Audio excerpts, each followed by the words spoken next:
الحمد لله كفى وسلام على عباده الذين اصطفى أما بعد. قال الله تبارك وتعالى في كلامه المجيد والفرقان الحميد: أعوذ بالله من الشيطان الرجيم. بسم الله الرحمن الرحيم. شهر رمضان الذي أنزل فيه القرآن. صدق الله المولانا العظيم. وقال النبي صلى الله عليه وسلم: شعبان شهري ورمضان شهر الله، او كما قال عليه الصلاة والسلام. معزز سامعین، جوں وقت گزر رہا ہے،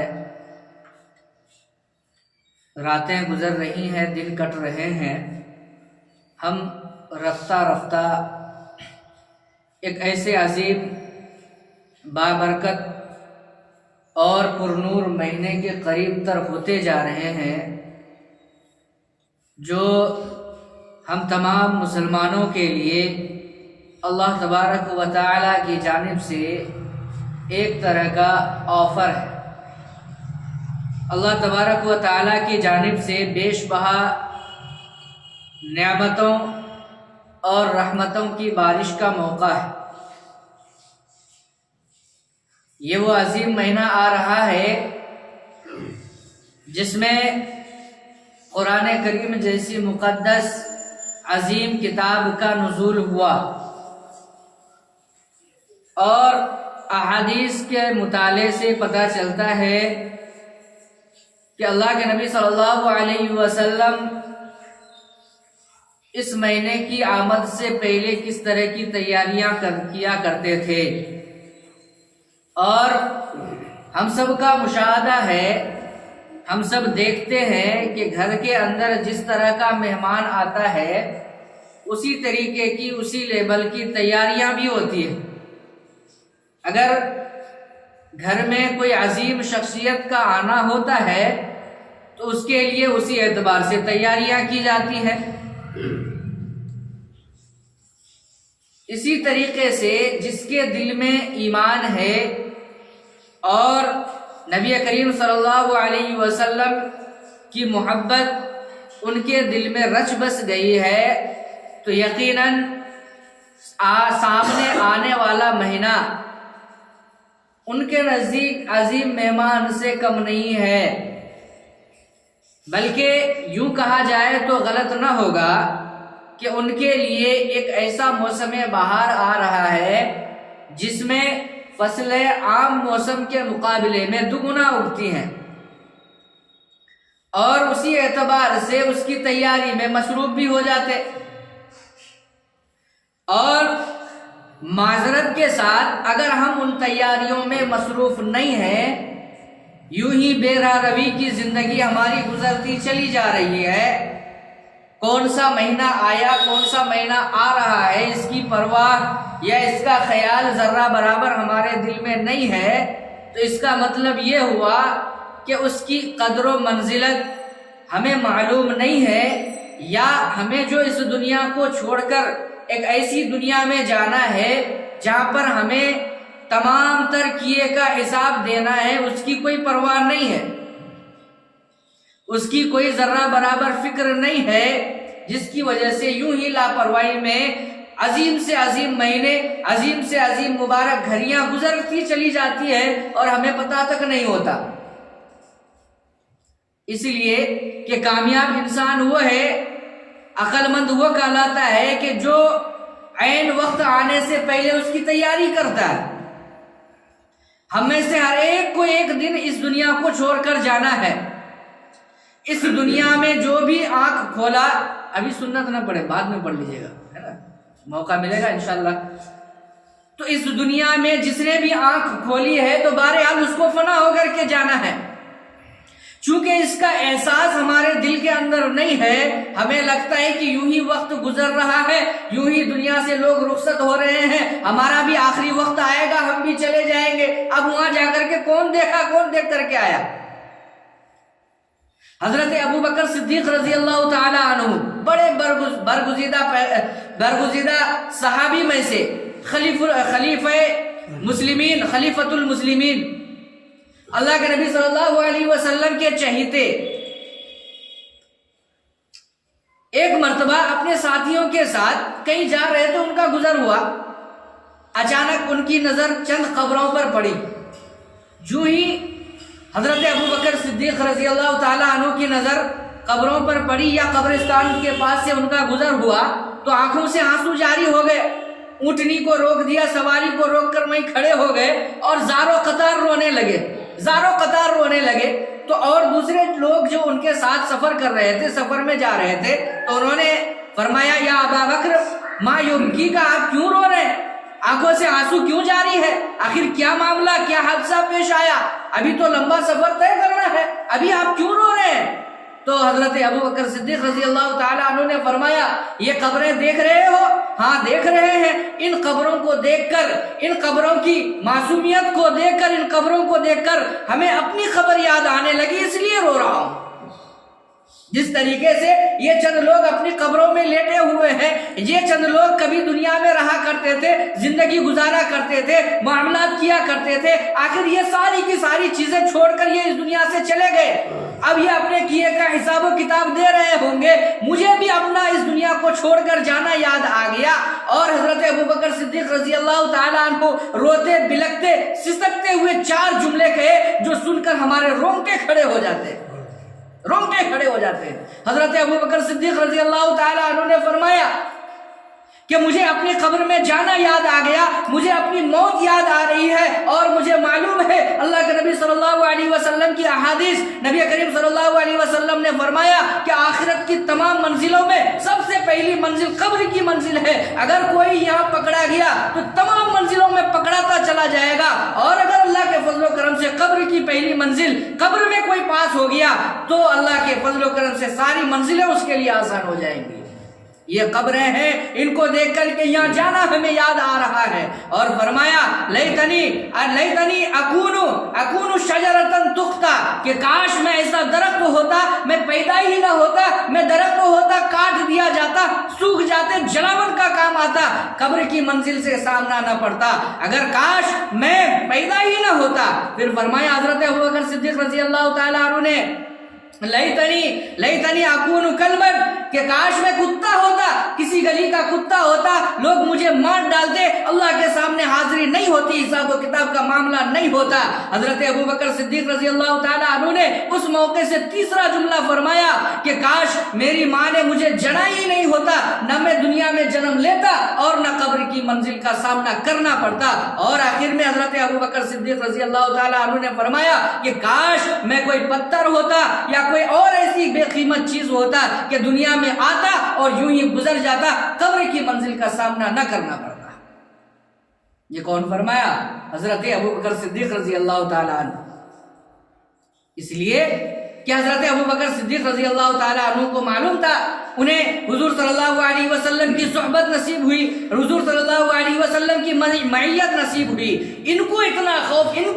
خوف. میرے دوستو ذرا بتائیں, کیا حضرت ابوبکر صدیق رضی اللہ تعالیٰ عنہ کی نمازیں چھوٹی ہوں گی, روزے ختم ہوئے ہوں گے, روزے قضا ہوئے ہوں گے, زکوٰۃ سے انہوں نے روگردانی کی ہوگی, سارے کے سارے اعمال اپنی جگہ پہ پرفیکٹ ہے, اس کے باوجود قبر کی پہلی منزل سے گھبرا رہے ہیں, خوف کھا رہے ہیں. حتیٰ کہ اللہ کے نبی صلی اللہ علیہ وسلم نے انہیں پیغام سنایا کہ یہ ان صحابہ میں سے ہے جن کے بارے میں نبی کریم صلی اللہ علیہ وسلم نے دنیا ہی کے اندر بشارت دی کہ یہ جنتی ہے, ان کا داخلہ جنت میں ہونا کنفرم ہے. اور نبی کریم صلی اللہ علیہ وسلم کے بارے میں آتا ہے ما ينطق عن الهوى ان هو الا وحی یوحى, کہ نبی کریم صلی اللہ علیہ وسلم اپنی مرضی کی باتیں نہیں کیا کرتے. اللہ کے نبی صلی اللہ علیہ وسلم وہی بولتے جو اللہ کی مرضی ہوتی ہے, یا تو وہی ہوتی ہے یا خداوندی تعالیٰ کا الہام ہوتا ہے. اپنی مرضی سے آپ صلی اللہ علیہ وسلم اپنی زبان کو حرکت نہیں دیتے. ما ينطق عن الهوى, یوں ہی بات نہیں کیا کرتے. اس کا مطلب یہ ہوا کہ اللہ کے نبی صلی اللہ علیہ وسلم نے فرمایا, اللہ کے نبی نے نہیں فرمایا, نبی کی زبانی اللہ نے فرمایا کہ یہ ابو بکر جنتی ہے، جنت کا فیصلہ دنیا میں ہوتے ہوئے ہو گیا، اس کے باوجود جب قبروں پر نظر پڑتی ہے تو زار و قدار رو رہے ہیں، اور دنیا کے اندر آنے پہ گویا کہ خاکساری کا اظہار فرما رہے ہیں کہ میں دنیا میں پیدا ہی نہ ہوا ہوتا تو قبر کی آخرت، قبر کی منزلوں کا سامنا نہ کرنا پڑتا۔ آج ہم یوں ہی قبرستان سے گزر جاتے، روز ہم مردے دفن کرتے ہیں، قبروں میں جانا ہوتا ہے، مردوں کو دفن کرنا ہوتا ہے، لیکن ہمیں ذرہ برابر خیال نہیں آتا ہے کہ ایک وقت ہمارا بھی آئے گا کہ مجھے بھی میرے جسم سے روح نکل جائے گی، مجھے بھی نہلایا جائے گا، مجھے بھی کفنایا جائے گا، مجھے بھی اس گڑھے کے اندر ڈالا جائے گا، اور جب سارے کے سارے لوگ ڈال کر کے چلے جائیں گے، پھر تو نے دنیا کے اندر کس طریقے سے زندگی گزاری، دنیا کے اندر تو نے کیا کارنامے انجام دیے، سارے کا سارا حساب دینا ہوگا۔ ہمیں خیال ہی نہیں آتا۔ حضرت ابو بکر صدیق رضی اللہ تعالیٰ عنہ جلیل القدر صحابی، یہ وہ صحابی ہے کہ اللہ کے نبی صلی اللہ علیہ وسلم ہجرت کے موقع پر حضرت ابو بکر صدیق رضی اللہ تعالیٰ عنہ کو ساتھ لے گئے۔ جب ایک غار کے اندر آرام فرما ہوئے، اللہ کے نبی صلی اللہ علیہ وسلم اس غار میں تشریف لے گئے تو حضرت ابو بکر صدیق رضی اللہ تعالیٰ عنہ نے پہلے اس غار کا معائنہ کیا، اس کھو کا معائنہ کیا کہ کوئی مضر جانور تو نہیں ہے، اس کے اندر جو سوراخ تھے اس کو بند کیا، اس کے بعد ایک دو بچ گیا تو وہاں پر اپنا پیر مبارک رکھ دیا، اور اللہ کے نبی صلی اللہ علیہ وسلم کو فرمایا اللہ کے نبی تشریف لائیے۔ اللہ کے نبی تھکے ہوئے تھے، آرام کا تقاضا تھا، اللہ کے نبی صلی اللہ علیہ وسلم حضرت ابو بکر صدیق رضی اللہ تعالیٰ عنہ کے گود پر سر رکھ کر کے نیند میں خواب میں چلے گئے، سو گئے۔ حضرت ابو بکر صدیق رضی اللہ تعالیٰ عنہ کے پیر میں بچھو کاٹا، تکلیف ہے، چہرے کی شکل خراب ہو رہی ہے، اس کا اثر ظاہر ہو رہا ہے، لیکن اپنے پیر کو حرکت نہیں دے رہے، اس لیے کہ کئی محبوب کی آنکھیں نہ کھل جائے، نیند میں ڈسٹرب نہ ہو جائے، اتنی تکلیف بھی گوارا نہیں، نیند میں خلل پہنچانا بھی گوارا نہیں۔ وہ حضرت ابو بکر صدیق رضی اللہ تعالیٰ عنہ جب قبرستان سے گزر رہے ہیں تو ان کا خوف سے یہ لرزہ طاری ہے ان کے۔ آج ہم صبح سے شام تک ہم اپنی زندگی کا معائنہ کریں، رات کی تنہائی میں ہم سوچیں کہ صبح سے شام تک ہماری جو زندگی گزر رہی ہے کون سا کام ہے جس کے ذریعے سے ہم کہہ سکیں کہ واقعتاً اس کام کی بدولت ہمارا بیڑا پار ہو سکتا ہے۔ جب حضرت ابو بکر صدیق رضی اللہ تعالیٰ عنہ کا آخری وقت آیا نا تو حضرت عمر فاروق رضی اللہ تعالیٰ عنہ اور حضرت علی کو اپنے پاس بلایا اور فرمایا کہ علی، عمر، میرا آخری وقت ہے، جب روح قبض ہو جائے، جب میرا اس دنیا سے رخصت ہو جائے، میرا وصال ہو جائے تو مجھے کفن دفن کے بعد میرے جنازے کو آنکھوں سے آنسو جاری ہے۔ یہ گفتگو، آخری گفتگو حضرت ابو بکر صدیق رضی اللہ تعالیٰ عنہ فرما رہے ہیں، میرے جنازے کو نبی کی قبر کے پاس، روضہ اطہر کے پاس لے جانا اور اجازت طلب کرنا کہ ابو بکر آپ کے بغل میں آرام کرنا چاہتے، آپ کے بغل میں لیٹنا چاہتے ہیں، آپ کی طرف سے اجازت ہے، کیونکہ اللہ کے نبی صلی اللہ علیہ وسلم کو دنیا سے رخصت ہوئے، دنیا سے گئے ہوئے تقریباً 2 سال کا عرصہ گزر گیا۔ اس 2 سال کے اندر معلوم نہیں اللہ کے نبی صلی اللہ علیہ وسلم مجھ سے راضی ہیں یا ناراض ہیں، یا راضی ہے یا ناراض ہے، کون فرما رہے؟ حضرت ابو بکر صدیق رضی اللہ تعالیٰ عنہ۔ آخری وقت ہے، اب دنیا سے رخصت ہو رہا ہے، حضرت علی رضی اللہ تعالیٰ عنہ، حضرت عمر فاروق رضی اللہ تعالیٰ عنہ کو وصیت فرما رہے ہیں کہ جب ہماری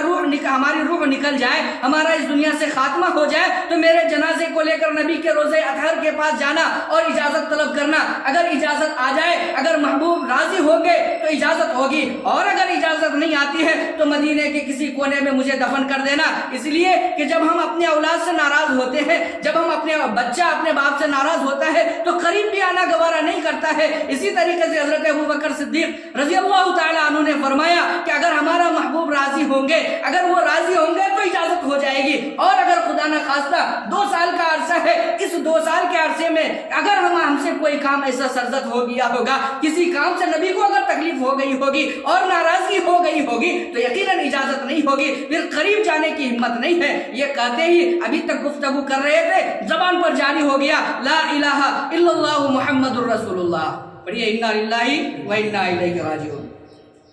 مثال ہو گیا،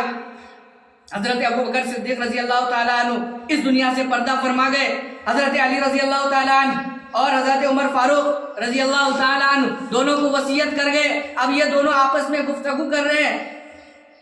کفن دفن ہو گیا، اب جنازہ لے کر کے چلنے کی باری آئی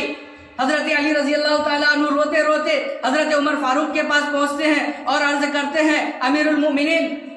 ابھی امیر المؤمنین تو نہیں بنے تھے، عرض کرتے ہیں کہ مجھے ہمت نہیں ہو رہی ہے نبی سے اجازت لینے کی۔ روضہ اطہر کے پاس جب پہنچے تو آپ نبی سے اجازت لے لینا کہ ابو بکر آپ کے قبر میں آرام کرنا چاہتے ہیں۔ حضرت عمر فاروق رضی اللہ تعالیٰ عنہ کی بھی یہی کیفیت ہوتی ہے، وہ فرماتے ہیں اے علی آپ تو داماد رسول ہیں، آپ حسنین کے ابا جان ہیں، میں تو یہ سوچ رہا تھا کہ میں آپ کے پاس جاؤں اور آپ سے درخواست کروں کہ جب نبی کے روزے کے پاس ہم جائیں تو آپ اجازت لیں، اسی لیے کہ مجھے بھی اجازت لینے کی ہمت نہیں ہو رہی ہے۔ نبی کے وصال ہوئے 2 سال کا عرصہ گزر گیا، معلوم نہیں نبی ہم سے راضی ہیں یا راضی نہیں ہیں۔ اتنے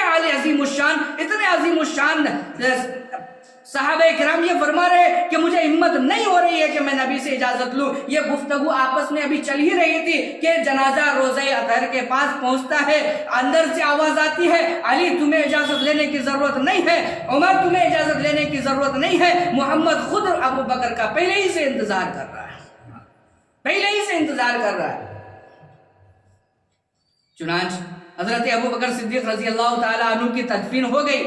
اور آج بھی حضرت ابو بکر صدیق رضی اللہ تعالیٰ عنہ کی قبر مبارک اللہ کے نبی صلی اللہ علیہ وسلم کے بغل میں ہے، آج بھی ان کی قبر۔ میرے دوستو ذرا اندازہ لگانا، حضرت ابو بکر صدیق رضی اللہ تعالیٰ عنہ ہو یا حضرت علی کرم اللہ وجہ یا حضرت عمر فاروق رضی اللہ تعالیٰ عنہ، یہ وہ صحابہ کرام ہیں جن کے بارے میں نبی کریم صلی اللہ علیہ وسلم دنیا ہی میں خوشخبری سنا گئے کہ یہ وہ ہیں جن کا داخلہ جنت کے اندر یقینی ہے، یہ عشرہ مبشرہ میں سے ہیں، یہ ان 10 صحابہ میں سے ہیں جن کو دنیا ہی کے اندر نبی کریم صلی اللہ علیہ وسلم نے جنت میں داخلے کی بشارت دے دی۔ ان کا یہ حال ہے کہ یہ قبر مبارک کے پاس جانے سے خوف کھا رہے ہیں اور یہ اس بات سے ڈر رہے ہیں کہ معلوم نہیں نبی ہم سے راضی ہیں یا نہیں ہیں۔ ہم بھی محمد صلی اللہ علیہ وسلم کے کلمہ پڑھنے والے ہیں، ہم بھی نبی کریم صلی اللہ علیہ وسلم سے محبت کے دعوے دار ہیں۔ میرے دوستو ذرا بتانا کہ ہمارا کون سا عمل ہے جس سے نبی کریم صلی اللہ علیہ وسلم کو خوشی ملتی ہوگی؟ حضرت ابو بکر صدیق رضی اللہ تعالیٰ عنہ یہ جملے کیوں کہے؟ اس لیے کیا ان کی نمازیں چھوٹ گئیں؟ کیا ان کے روزے چھوٹ گئے؟ کیا ان کی تہجد کی نماز چھوٹ جاتی ہوگی؟ نہیں، سارا کا سارا پرفیکٹ تھا، اس کے باوجود اتنا خوف۔ ہم تو صبح سے شام تک یوں ہی زندگی گزر جا رہی ہے، اس لیے یوں ہی زندگی گزر رہی ہے، ہماری زندگی لاپرواہی میں یوں ہی اس لیے گزر رہی ہے کیونکہ ہمیں قبر کے بارے میں ہمیں معلوم ہی نہیں ہے۔ اللہ کے نبی صلی اللہ علیہ وسلم کہ ایک اور صحابی حضرت عثمان غنی رضی اللہ تعالیٰ عنہ، کبھی میں ان کا واقعہ ضرور تفصیل کے ساتھ سناؤں گا۔ جب یہ قبر کے پاس سے گزرا کرتے تھے، قبر کے پاس جب ان کے سامنے میں نماز کا تذکرہ آتا نہیں روتے، اور چیزوں کا تذکرہ آتا نہیں روتے، لیکن جب یہ قبر کے پاس جاتے تھے تو زاروں قطار روتے، اتنا زیادہ روتے کہ داڑھی مبارک سے ان کے آنسو نیچے گرنے لگتے۔ اور جب ان سے پوچھا گیا امیر المومنین آپ جنت اور دوزخ کے ذکر سے اتنا لرزہ طاری آپ کے اندر نہیں ہوتی ہے، لیکن جب آپ قبرستان آتے ہیں، قبر سے آپ کا قبر پر سے گزر ہوتا ہے تو آپ بہت زیادہ حیران و شزدر۔ تو اس وقت حضرت عثمان غنی رضی اللہ تعالیٰ عنہ نے فرمایا کہ یہ آخرت کی تمام منزلوں میں سب سے پہلی منزل یہ قبر کی منزل ہے، اگر خدا نہ خواستہ کوئی اس منزل میں پکڑا گیا تو ہر منزل میں پکڑاتا چلا جائے گا، اور اگر اللہ کے فضل و کرم سے قبر کی منزل سے کوئی چھوٹ گیا تو انشاءاللہ العزیز ساری منزلیں اس کے لیے آسان ہوتی چلی جائیں گی۔ میرے دوستو اللہ تبارک و تعالیٰ کے عذاب سے ان کے رحمت کا دامن بہت زیادہ وسیع ہے، جس کی وجہ سے اللہ تبارک و تعالیٰ بار بار موقع فراہم کرتے ہیں، رمضان عطا کرتے، کبھی شب برات کے موقع سے، کبھی شب قدر کے موقع سے اعلان ہوتا ہے کوئی گناہگار بندہ آئے میرے دربار میں ان کے سارے گناہوں کو بخش دوں گا، ہے کوئی سیاہکار بدکار جن کے دامن گناہ سے سیاہ ہو چکے ہیں، وہ آج آئے گا میرے دربار میں اور ندامت و شرمندگی کا ایک قطرہ بہائے گا، میں ان کے پہاڑوں جیسے گناہوں کو ایک جھٹکے میں مٹا کر کے رکھوں گا، یہ اللہ کے نبی صلی اللہ علیہ وسلم کا ارشاد۔ میرے دوستو آج بھی ہوش کے ناخن لینے کی ضرورت ہے. ہمارے اوپر جو یہ سارے حالات آ رہے ہیں یہ ہمارے بددینی کی وجہ سے ہے, بددیانتی کی وجہ سے ہے, چونکہ ہم نے اللہ کے گھروں کو آباد کرنا چھوڑ دیا. اس وجہ سے آج ہم طرح طرح کی پریشانیوں میں گرفتار ہیں. آج ہم اگر کسی سے ناراض ہوتے ہیں, اگر ہم کسی سے ناراض ہوتے ہیں یا کوئی کسی کا ہم چہیتا ہوتے ہیں, تو اگر ہمارے جسم پر گندا لباس ہو, عمدہ لباس نہ ہو, تو ہم ان کے سامنے میں جانے سے کتراتے ہیں. ہم ان کے سامنے میں جانے سے کتراتے. شادی بیاہ کا موقع ہو, اگر وہاں جانا ہو تو برسوں مہینوں تیاریاں چلتی ہے, مکمل تیاری کے ساتھ جایا جاتا ہے, مکمل تیاری کے ساتھ. ہم ایسی دنیا میں جانے والے ہیں, ہم میں سے کون ایسا دعوے کے ساتھ کہہ سکتا ہے کہ جس کا خاتمہ نہیں ہوگا وہ ایک اللہ کا انکار کرنے والا ہو سکتا ہے. دنیا کے اندر ہو سکتا ہے کہ کوئی محمد کو نہ مانتا ہو سکتا ہے کوئی ایک اللہ کا انکار کرنے والا لاکھوں کروڑوں لوگ مل جائیں گے, لیکن کسی بھی دھرم کسی بھی مذہب کا ماننے والا ہو, موت ایک ایسی حقیقت ہے جس کا انکار کوئی نہیں کرتا, کوئی نہیں اس کا انکار کرتا. ہر ایک کا یہی کہنا ہوتا ہے کہ اس دنیا میں اگر ہم نے آنکھیں کھولی ہے تو بہرحال ایک دن وہ آئے گا جس سے ہماری روح قبض کر لی جائے گی, پھر مجھے نہلایا جائے گا, کفنایا جائے گا اور مجھے ایک گڑھے میں ڈال دیا جائے گا. اگر ہم نے دنیا کے اندر صحیح طور پر زندگی گزاری, اگر دنیا کے اندر سنت کے مطابق ہماری زندگی گزری ہے, تو پھر قبر ہمارے لیے اتنا وسیع تا حد نگاہ, جہاں تک ہماری نگاہ جائے گی ہماری قبر کو وسیع کر دیا جائے گا. اور اگر خدا نہ خواستہ ہم نے دنیا کے اندر بے روی کی زندگی گزاری, یوں ہی نبی کریم صلی اللہ علیہ وسلم کی سنتوں کو پیروں تلے کچل کر زندگی گزاری, تو پھر قبر کے اندر ہمیں اس قدر دبایا جائے گا کہ ایک طرف کی پسلیاں دوسرے میں گھس جائیں گی. پھر اس وقت ذرا اندازہ لگائیے کہ ہمارا کیا حال ہوگا.